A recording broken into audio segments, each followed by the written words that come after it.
Veamos entonces lo que estaba diciendo Heidegger respecto de la esencia de la verdad. El camino era más bien fenomenológico, pero fenomenológico al revés, del sentido de Husserl. Husserl parte de lo problemático para llegar a la claridad. Heidegger hace al revés, parte de la claridad para llegar a lo problemático. La filosofía busca esa problematicidad, busca esa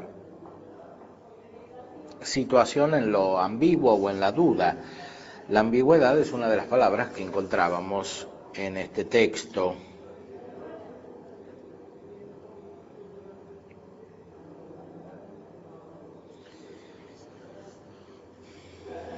El hecho de que la verdad es la concordancia fundada sobre la conformidad de la afirmación con la cosa, que es el punto de partida clásico. Eso es problemático, eso hay que ponerlo en duda, eso es lo que hay que investigar.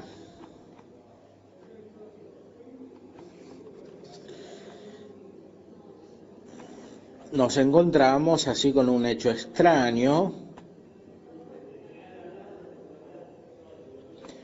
No solo conocemos verdades singulares, sino que sabemos ya también qué cosa es la verdad.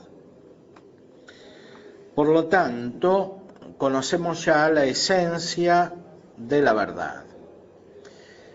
No en el sentido de que más allá de las de las singulares verdades, conozcamos también en manera casual e incidencial o accidental la esencia de la verdad, sino en el sentido de que, como es claro, debemos necesariamente conocer ya esta última. En efecto, ¿cómo podríamos de otra manera saber qué cosa mostrar frente al requerimiento de decir verdades? Bueno, esto es una especie de método platónico. Nosotros conocemos por anticipado lo que es la verdad y por eso podemos preguntarnos acerca de la verdad, por eso podemos descubrir el significado de la verdad en las afirmaciones singulares. Se puede llamar a esto platónico, especialmente en función del contexto, porque aquí va a explicar a Platón en este texto, pero se puede llamar también esto kantiano, porque hay como una especie de a priorismo kantiano. Ese a priorismo kantiano está por otra parte en Husserl. En el pensamiento de Husserl se trata de algo que es a priori, de algo que es posible, de las ideas puras. Esas ideas son ideas a priori. A diferencia de que en Kant no hay ideas de las cosas en sí, en Husserl hay ideas independientemente de que sean de las cosas en sí o no sean de las cosas en sí. Sin embargo, ¿Pero sea... no depende de la experiencia? Digamos, la captación idética es agregado a la Husserl. No depende propiamente de la experiencia porque se trata de analizar lo que ya está dentro del pensamiento de Husserl. El pensamiento está envuelto en fenómenos complejos o desordenados y hay que encontrar los fenómenos claros. Eso es la fenomenología. Pero Husserl usa explícitamente palabras kantianas. Sí, pero él lo critica mucho, Kant, como que se distancia. Se distancia porque Kant es solamente formal y Husserl quiere buscar la esencia de las ideas en sí. Esa es la gran diferencia. Husserl no es un formalista. Tiende a una especie de cierto platonismo.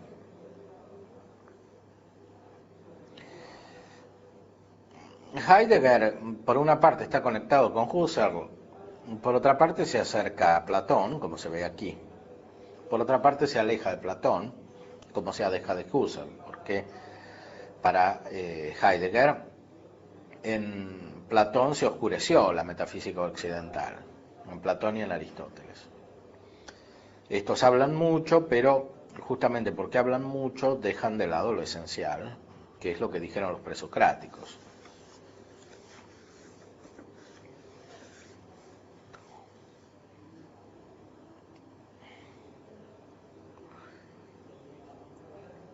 Entonces, debemos necesariamente conocer ya la verdad. ¿Cómo podríamos de otra manera saber qué cosa mostrar frente al requerimiento de decir verdades? No podríamos ni siquiera presentar como una verdad lo que decimos, ni podríamos pretender que sea tal. Conocemos, por lo tanto, la esencia de la verdad. ¿Qué cosa es ella? Concordancia, conformidad en el sentido de conformarse a. Además sabemos qué cosa se intenta decir por esencia de una cosa, es decir, lo universal. ¿Y qué cosa es la esencia en cuanto tal?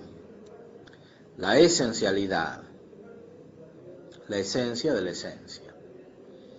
Eso ya lo veíamos la vez pasada. Es decir, hay algo que ya está claro en el espíritu. El problema es que es abstracto, como veíamos también, se trata de algo cercano al pensamiento de Hegel. Estas esencias no son la cosa concreta, no son el fondo de la realidad, no son lo profundo. Están al nivel de las verdades, pero las verdades entendidas sin problematicidad, entendidas en un sentido evidente. Y entonces, ¿por qué continuamos a interrogarnos sobre la esencia de las verdades, haciendo de esta pregunta el tema de una larga serie de lecciones? Tanto más que la indicación de la esencia es del todo evidente y comprensible a cada uno. Algo es para nosotros comprensible cuando lo comprendemos, es decir, cuando sabemos venir a su principio. Y estamos a la altura de ello, y tenemos de ello una visión completa, y penetramos en su estructura. Pero lo que llamamos comprensible por sí, obvio, verdad como concordancia y conformidad, la esencialidad como algo de universal, el qué cosa es para nosotros de verdad tan comprensible, verständlich. Es decir, nosotros vivimos en un mundo aparentemente tranquilo en nuestra mente, son las esencias, más aún la esencialidad, la esencia de la esencia.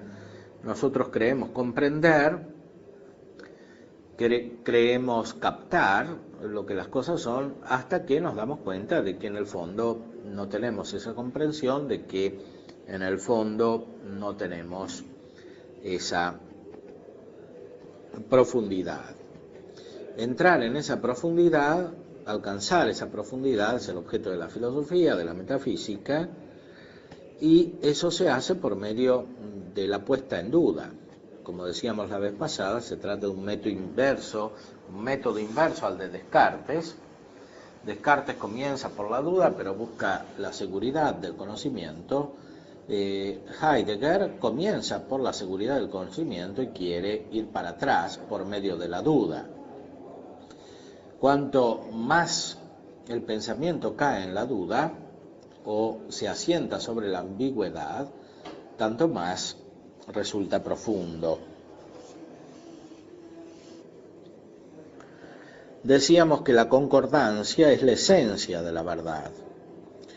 La afirmación o aserción concuerda con aquello sobre lo cual afirma. Y aquí son interesantes los ejemplos, los veíamos ya. Los ejemplos son de entes que están a la mano, para decirlo con él, es decir, de cosas que son inmediatas.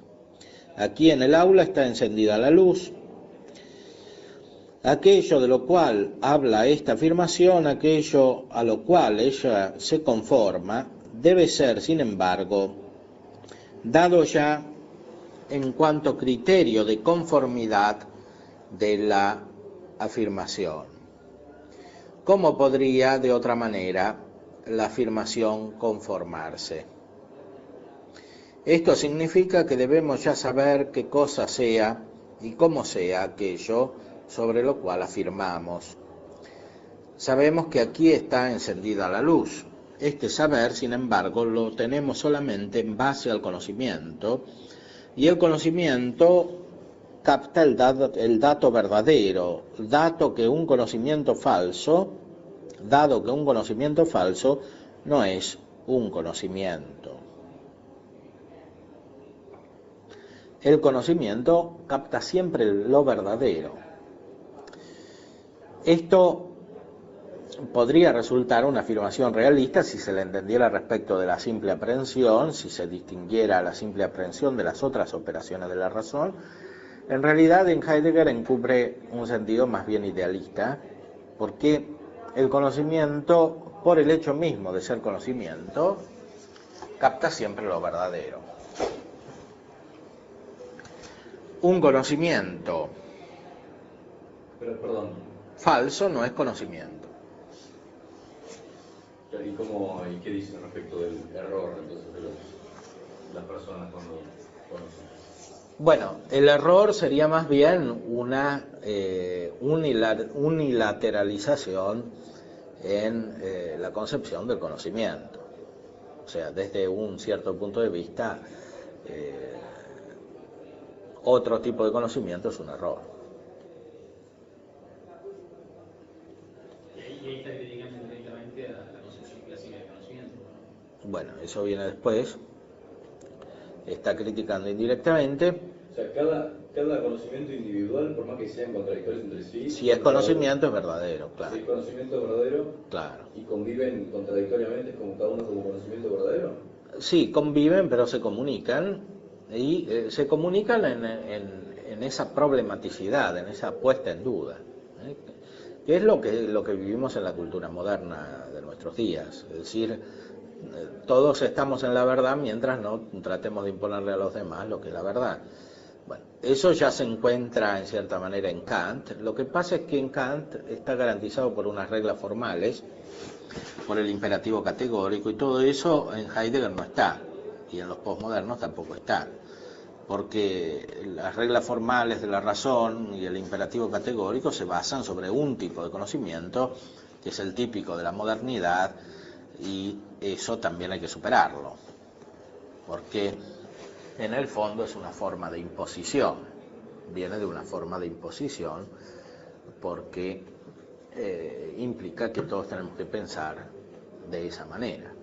En cambio, aquí se trata de que aparezcan en el espíritu las diversas formas del ser, que es impredecible, por decir así.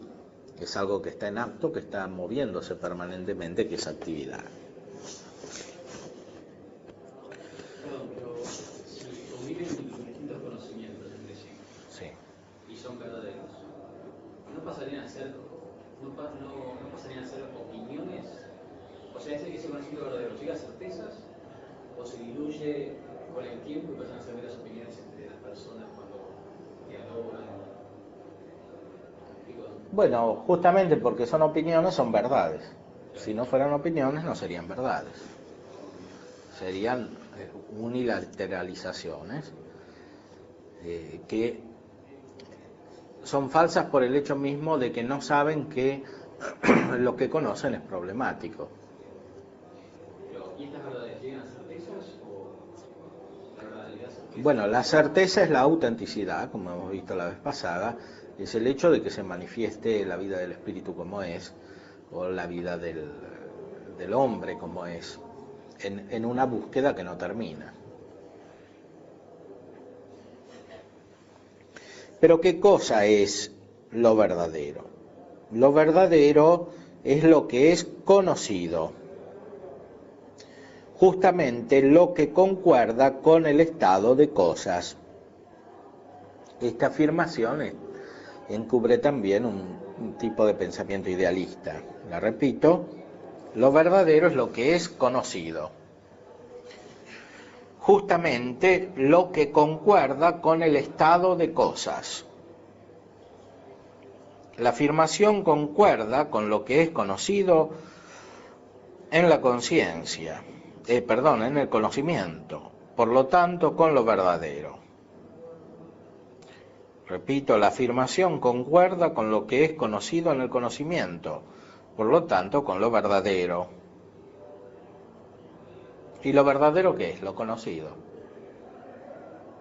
Para conocido en el conocimiento significa que la inmanencia es la... Típica del idealismo.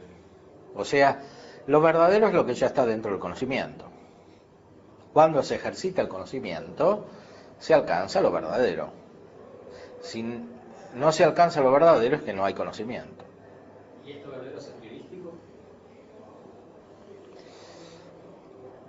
Bueno, Heidegger no diría que es a priorístico. Heidegger diría que corresponde a la actividad del espíritu como espíritu. De hecho, es a priorístico. Es a priorístico porque no se sale del espíritu. Es una experiencia inmanente, sí. Es como dice Hegel, la experiencia de la conciencia, pero es dentro de la conciencia.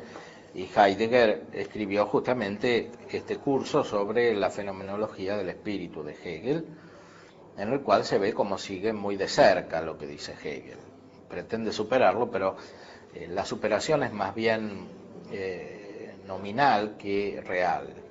Es decir, cambia los términos del sistema hegeliano, pero fundamentalmente continúa en el sentido del pensamiento hegeliano. Por ahí lo que confunde mucho es que no se sabe cuándo está haciendo la verdad lógica, cuándo ontológica, porque los mezcla. Va pasando imperceptiblemente de un sentido al otro. Eso es fundamental. Ese método es también propio del pensamiento de Hegel. Por eso confunden tanto, ¿no? Por eso confunden tanto, porque son una especie de método de iniciación, es decir, el que lee eso y lo lee con interés y trata de asimilar lo que eso significa, aunque sea por un motivo inconsciente, de que parece algo muy profundo, termina configurándose con ese modo de pensar y pierde la precisión propia del pensamiento lógico, del pensamiento metafísico, propia del realismo. En realidad, en cualquier realismo hay mucha más profundidad que en este tipo de textos. Lo que pasa es que estos parecen más profundos justamente a causa de ese método subjetivo, a causa de ese movimiento imperceptible de pasaje de un sentido al otro. Claro, en la confusión parece haber más profundidad. En la confusión parece haber más profundidad. Es una confusión no del todo confusa porque tiene un objetivo. El objetivo es práctico, es decir, introducir al otro en la actitud espiritual que está supuesta en el discurso mismo, que se está produciendo. Eso es lo que hay que tener en cuenta. Y para eso es muy útil hacer referencia a esta explicación heideggeriana de Hegel, porque se trata justamente de la ciencia, de la experiencia, de la conciencia. Es una experiencia espiritual la que hay que tener. No es simplemente la experiencia posible de Kant, que es una experiencia banal, es la experiencia sobre la cual versan las ciencias físicas. Es una experiencia espiritual. Se trata de tener esa experiencia espiritual, más aún de difundir la tarea. La tarea es el objetivo de la filosofía y no es otra cosa que la difusión de esta experiencia misma, de este tipo de conocimiento mismo.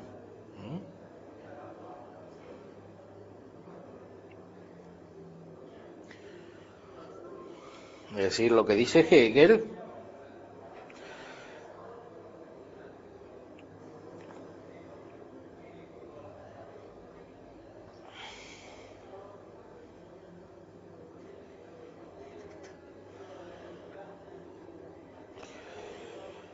acerca de que la unidad es la quietud de sí misma como infinitud absolutamente inquieta. Eso supone una experiencia que tiene que difundirse en todo tipo de actividades humanas.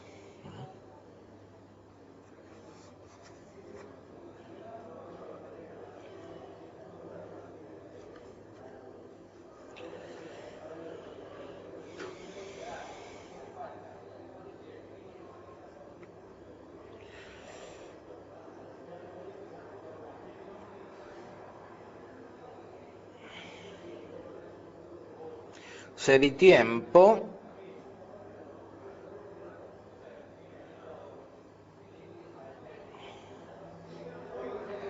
no es algo que sirve como un nuevo medicamento, como algo superficial, sino que es el nombre para una tarea, una verque, es decir, para un trabajo, en virtud del cual quizá algún día devengamos dignos para osar acometer una controversia con lo más íntimo de la filosofía realmente efectiva. Eso no significa negarla, sino afirmarla en su grandeza mediante una comprensión realmente efectiva. Aquí se vuelve a lo más íntimo del idealismo hegeliano, es decir, al aspecto práctico de la vida del espíritu. El espíritu actúa, ¿y cómo actúa? Difundiendo lo que tiene, a imitación de lo que se encuentra en la filosofía clásica respecto del bien, que es difusivo de sí mismo. Aquí se trata de la difusión de esta tarea espiritual, o sea, el hecho de que esta tarea avance. ¿Y cómo avanza? Por medio de la filosofía.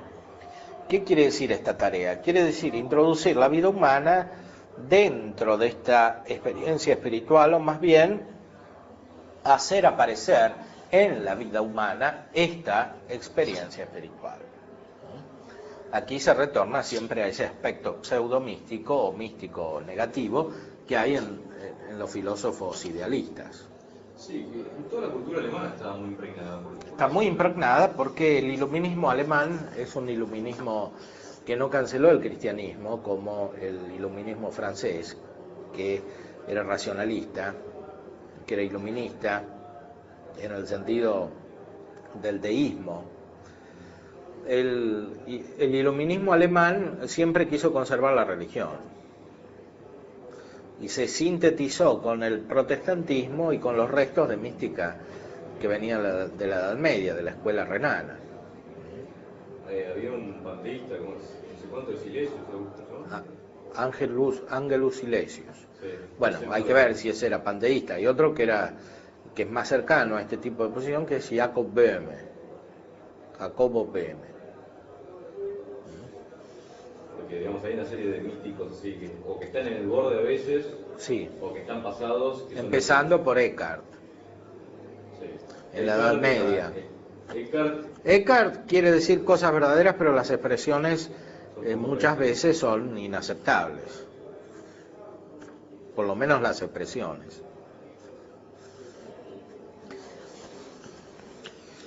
Pero eso es así porque el espíritu alemán es muy distinto del espíritu latino, que es un espíritu de claridad. Sí, hay como una especie de oscuridad. Hay una oscuridad que es vista como profundidad. Que los alemanes más lúcidos se dan cuenta que es más bien un espíritu tenebroso. Por ejemplo, algunos autores de la escuela romana de fines del siglo XIX, que eran alemanes que estaban en Roma, expresan ese espíritu nebuloso de la cultura alemana. Sí. Schopenhauer tiene un ensayo sobre que habla sobre los pueblos de estilos, sí, y critica a todo el mundo, como siempre hace, pero rescata la claridad de los franceses, los ingleses, y lo peor se lo guarda al final para los alemanes, te dice que tienen un estilo totalmente enrevesado y ambiguo deliberadamente, cosa que siempre tengan una puerta de escape para siempre poder tener la apariencia de estar diciendo más de lo que explícitamente dicen. Sí. Dice, si son estúpidos y aburridos como gorros de dormir, dice. Son ridículos y aburridos como gorros de dormir. decía necesario, y criticaba todo ese estilo que tenía, por esa oscuridad así. Bueno, esa oscuridad tiene razones más bien profundas, especialmente en Hegel y en Heidegger también, porque Heidegger era un católico, era uno que era religioso, había entrado en los jesuitas Sí. como novicio. Entonces es evidente que en él la filosofía tiene una... Hola. La filosofía tiene una componente religiosa que es más bien una intención de reemplazar lo que hace la mística, ¿eh? Mientras que Hegel se mete explícitamente con los temas religiosos y los quiere comprender, explicar y meterlos en la dialéctica, Heidegger no hace eso. Heidegger se queda siempre aparte. Y en cierta manera es más efectivo porque es más fácil encontrar católicos heideggerianos que no católicos hegelianos. O sea, católicos hegelianos explícitamente no hay, los hay implícitamente. Hay muchos admiradores de Hegel, pero no tan fácilmente se asimilan al pensamiento hegeliano, que aparece como idealista, que aparece como abstracto, que aparece como alejado a la fe. En cambio, lo de Heidegger, en cierta manera, puede ser asimilado más naturalmente, justamente por el hecho de que no se mete explícitamente con la religión. Como en cambio lo hace Hegel, porque Hegel dice de herejías explícitas en los textos. Sí, además hay todo un interés por lo pagano en toda la cultura alemana, incluso en el siglo XIX. El interés por lo pagano es una especie de interés por una especie de interés místico oscuro, mezclado con un nacionalismo, es decir, con un sentido de superioridad de la cultura alemana que derivaría de sus fuentes. Entonces se trata de buscar las fuentes de esa cultura en su religiosidad, que es distinta de la religiosidad cristiana que impregnó el Imperio Romano. Con todo su vitalismo romántico, etc. Sí. Bueno, eso lo hace especialmente, lo hace Nietzsche, pero después lo continúa Jung muy especialmente. En la música también se ve, porque en Wagner, sí. hace todo tratamiento de obras paganas, la teología del Nibelungo, pero después se pasa a temáticas más cristianas, y se da vuelta con Cáliz, Parsifal, Lohengrin y todas esas temáticas cristianas, está como la tensión interior, que es uno de los motivos por los cuales Nietzsche se distancia de él, ¿no? Sí. En muchos autores alemanes está esa tensión, claro, en el mismo Hegel, con distintas variaciones, a veces tienden más a lo cristiano, a veces a lo pagano, pero el fondo contiene esa ambigüedad.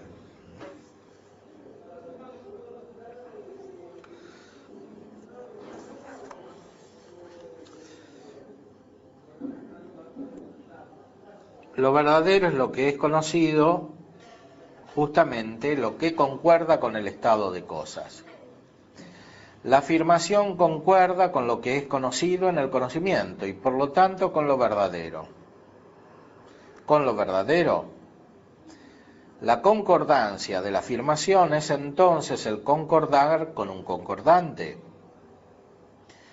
Una definición de la esencia realmente ejemplar. Bueno, esto es una afirmación irónica. Aquí veíamos cómo hay una sutil transferencia del sentido de los términos. Se pregunta, ¿la concordancia de la aserción es entonces el concordar con un concordante? Entonces pareciera que es una tautología, es concordar con algo que concuerda. Concordar con algo que concuerda es no decir con qué se concuerda.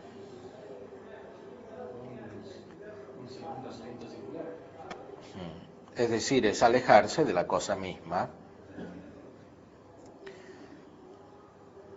Una definición de la esencia de verdad ejemplar. Verdad es concordancia con una concordancia. Y esta última concuerda desde el principio con una concordancia y así sucesivamente. entonces concordar con la concordancia, aunque antes había dicho concordar con un concordante, que es algo distinto. ¿Qué sería el concordante? El concordante sería la cosa con la que se concuerda, pero en la definición aparece como algo interno a la definición misma, a la verdad misma, entonces no aparece la cosa. Pero acá Heidegger entiende la cosa o como objeto o como objeto. Bueno, justamente dice que en la verdad, en la definición clásica de verdad, no se habla de la cosa. Claro, reemplaza concordante por concordancia. Reemplaza concordante por concordancia. Exactamente. Entonces es la concordancia con la concordancia con la concordancia. Mientras que comenzó con el concordar con el concordante, sigue con la concordancia con la concordancia.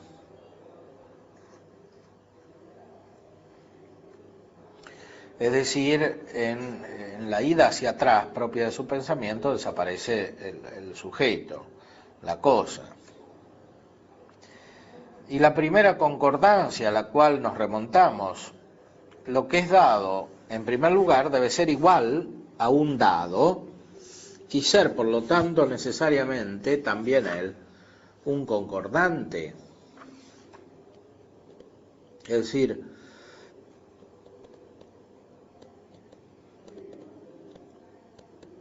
tiene que haber una verdad primera. Para que haya una verdad primera tiene que haber una concordancia con algo dado. Y aquí enseguida hace una pregunta: ¿qué cosa es lo que no va aquí y por qué? Con la concepción de la verdad como concordancia no hemos obtenido nada incomprensible, porque hemos discutido cada cosa en manera formal sin un fundamento. Lo que se presentaba como obvio es en realidad del todo oscuro. Y aquí se manifiesta por primera vez el sentido del método heideggeriano, que es muy cercano al de Hegel. Lo que es claro es oscuro. Lo que parecía muy claro respecto de la verdad, concordancia entre la afirmación y la cosa, eso es oscuro. Es oscuro porque si uno analiza esa definición tiene que ir al infinito hacia atrás, porque no encuentra una verdad primera, y no encuentra una verdad primera porque no encuentra una cosa primera. En realidad el método es propiamente idealista, porque si uno atendiera de verdad a la cosa, podría encontrar una cosa primera que es una verdad primera, que es justamente lo que dice la filosofía clásica.